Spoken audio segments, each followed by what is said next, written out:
What's up, guys? Country Boy Dipper back again doing another video for y'all. Today's more or less kind of an update. Keep you guys in the loop on what's going on with me and, keep in the loop with my new everyday dip. I'm not going to reveal that yet. Most of you do know my everyday dip for the longest time was Grizzly Wintergreen. I've been dipping Grizzly Wintergreen probably for a good 3.5, almost 4 years.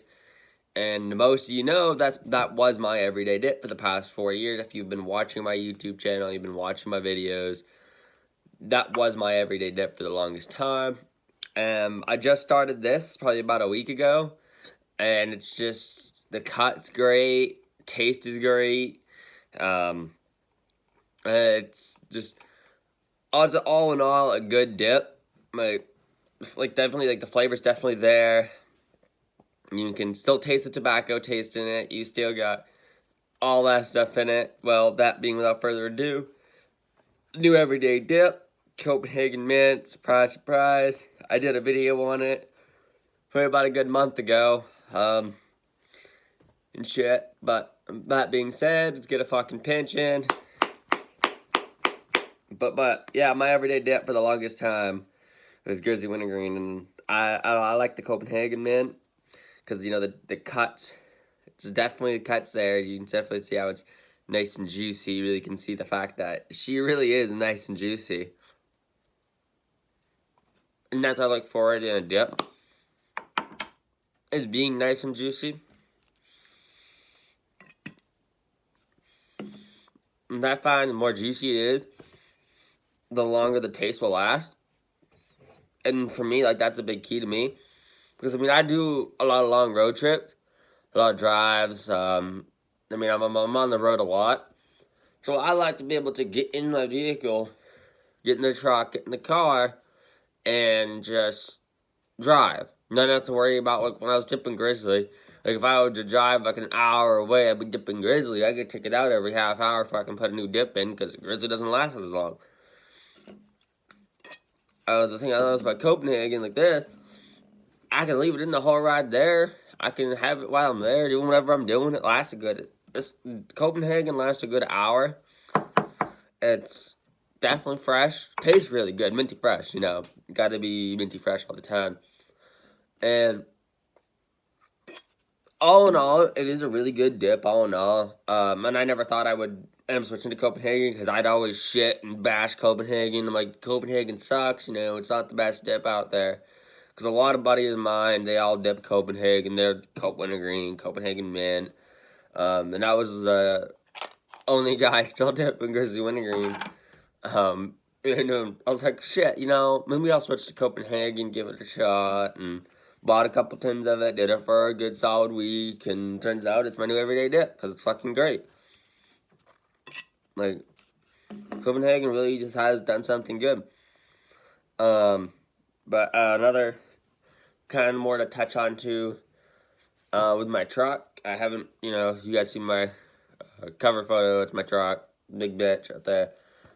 2003 Chevy Silverado 1500 Z71, fully loaded.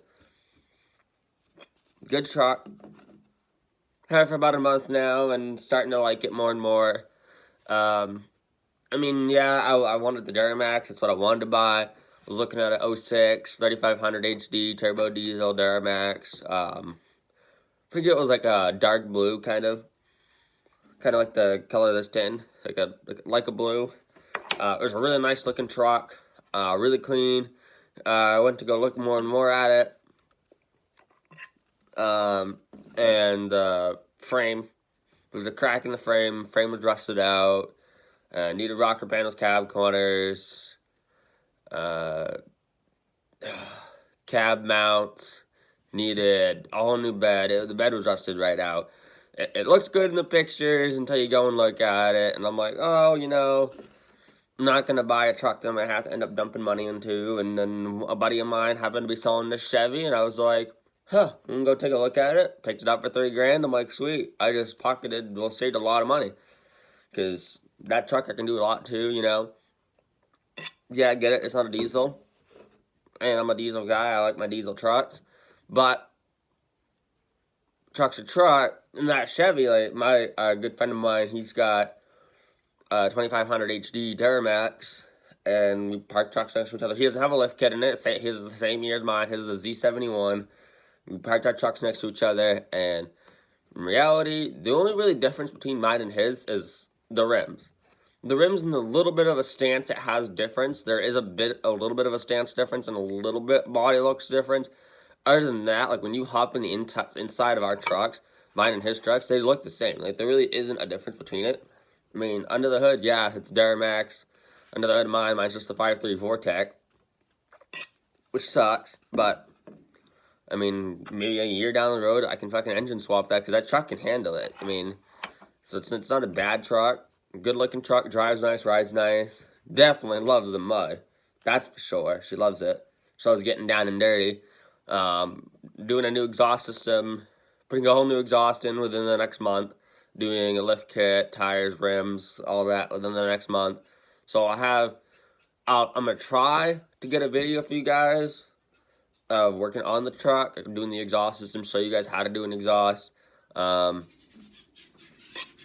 It's not going to be easy to do because I'm obviously going to have to dismount everything from the headers, dismount all of the piping. I got a hole in my cat right now, which is, not good. It's also not bad. So, I mean, it's not the best. It doesn't sound the best right now, but I'm hoping to get the exhaust done within the next couple of weeks. The lift kit and all that stuff's going to have to wait. But yeah, it's a good truck. Gonna have to get my fire lights in there soon. Most of you don't know, I'm a firefighter.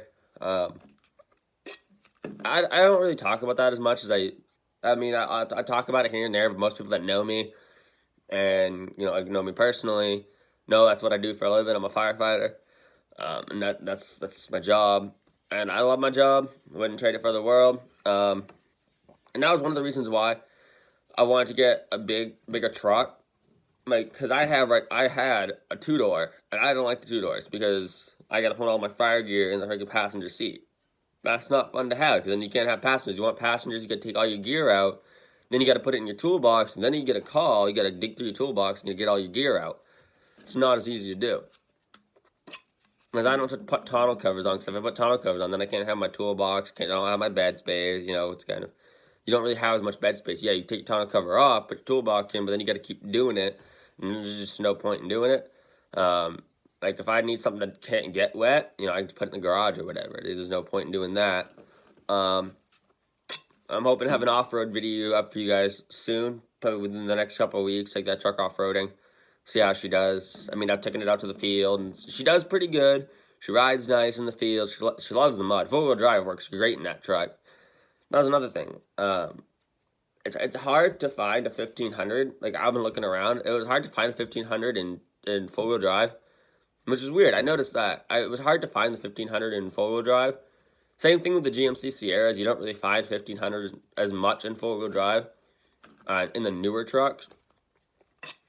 I was looking at a 08 GMC Sierra 1500, but it was two-wheel drive. I need to have four-wheel drive. I mean, I live out in the middle of nowhere. I live down a dirt road. I got to have four-wheel drive, especially with winter coming up. Great truck. It's going to be my plow truck. All that stuff. I'm going to have more videos up for you guys as soon as I can. But I kind of wanted to do this video more or less as an update. New everyday dip. My truck. I haven't been as active as I'd like to be for you guys. I just put up 2 new videos. But those videos are from a while ago because my old channel, I forgot my password and everything for my old channel, so I couldn't go back on it. But my new channel has all my new channel has 2 videos. I have Copa Southern Blend on there, and I've got, I don't remember what my other video, I think it's how to pack a tin of dip on my other video. But I'm hoping to get more up for you guys. But don't ever forget, when you watch my videos, don't forget to like and subscribe. Leave a comment if you want to see a video. If there's a certain video you want to see, a certain dip you want me to buy and try out for you guys, or a certain video you want me to make. Getting a little sick now.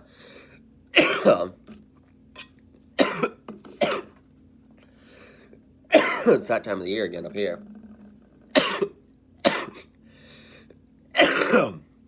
Wow.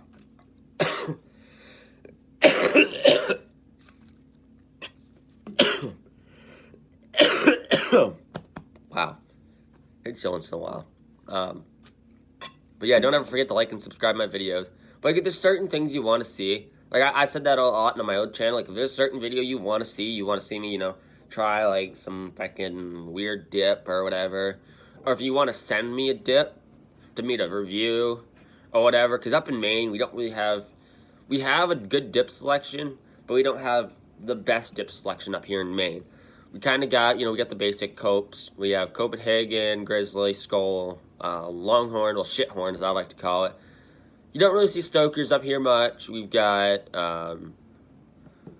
Kayak and Kodiak and Redmond's is all we really have up here. We don't have as much. And dip's a lot more expensive up here. When I went down to North Carolina for a little bit, like I bought a couple tins down there, and it was like $2-3 for a tin up here. A tin of Copenhagen up here is $7.85, and a tin of Grizzlies, I think $7 even. It's not as cheap as it does up here, which that doesn't bother me either. I'm not gonna stop me from buying dip, but like if you want to see like a truck video, or if you want to see how to do like, I mean, I'm not gonna just do dip videos on my YouTube channel. I mean, yeah, that's mainly what I am. I'm a dipper. That's what most of my videos are about dipping and all that shit. But if you want to see like how to do, a lot of people ask me, like some of my friends ask me, hey, how do you do an oil change? Or hey, how do you flush your transmission? Or how do you do brakes? Or how do you do this and that? Like if you want to see like a how-to video, like how to do work on a certain truck part, or how to do a certain thing, how to do whatever, just put a comment in, and I'll try to get that. I'll try to get a video like that up to you. I mean, if I may not be able to do it right now, obviously, I'm gonna say if it's brake pads or rotors, I might not be able to do that right off because my truck doesn't need that. But if you need it, put a comment. I'll try to get a video up for you. If you need if you want something, you need to see something, you want to know how to do it, or say if you don't want me to do, like you don't want to do a video, if you just want to message me, I can, put a comment in there. I can give you my Facebook or whatever, Instagram, whatever the hell you want, Snapchat, whatever, I don't care. And you can ask me. I can give you a step-by-step on how to do it. It's pretty easy. Pads and rotors are really easy. Doing an oil changes are surprisingly very easy. I mean, yeah, there are certain things you need to do, certain tools you need, like an oil filter wrench, oil filter socket. I mean, you can do it. There's various different ways to do it, but the easiest way is an oil filter socket. That's the easiest way to do it. Brake lines, all that stuff. It's pretty easy to do, pretty simple, really easy how to show people how to do it. But I mean, it's pretty simple. Working on trucks are very simple. It's more or less you just gotta take the time and learn how to do it. Everything I know how to do, I kind of taught myself on how to do it and kind of figured out from some friends and learned from everything I know now. It was everything I learned by myself. I learned from my uncle, or learned a lot that I know now. Like I didn't go to college to be a mechanic. I just kind of learned it. It's pretty easy to pick up and learn. You just got to take the time and sit down. Like you can't just be like, oh, I want to fix it and start working on it and then not how to do it and forget how to and give up and send someone else do it. Like most people will just send their vehicles to the shop and have stuff like that done to it. And you're losing money when you do that. Like I could send my truck to get brake pads and rotors and do my brakes and everything. And that's I think like $185 to do that. I can do it well, that's just with the parts. You gotta count labor. I can do it myself for $100. Rotors, I mean, all that stuff, I can do that stuff myself. It's pretty cheap and easy to do yourself if you know how to do it. But I mean, but if you guys want to see a certain video, just let me know. I'll try my best to get it up to you. And if I can't get it on my truck, I can do it on a different vehicle. Like if you want to see like how to do it on a car, I can show you how to do that on a car. I mean, yeah, there are certain vehicles I can't do it on because you got to have certain tools, like special tools, like Volkswagen. You got to have special tools to do that. But that being said, that's all for today's video. Don't forget to like and subscribe. And put a comment if you want to see something special. But that being said, never forget to like and subscribe my videos. And there you go, that's all.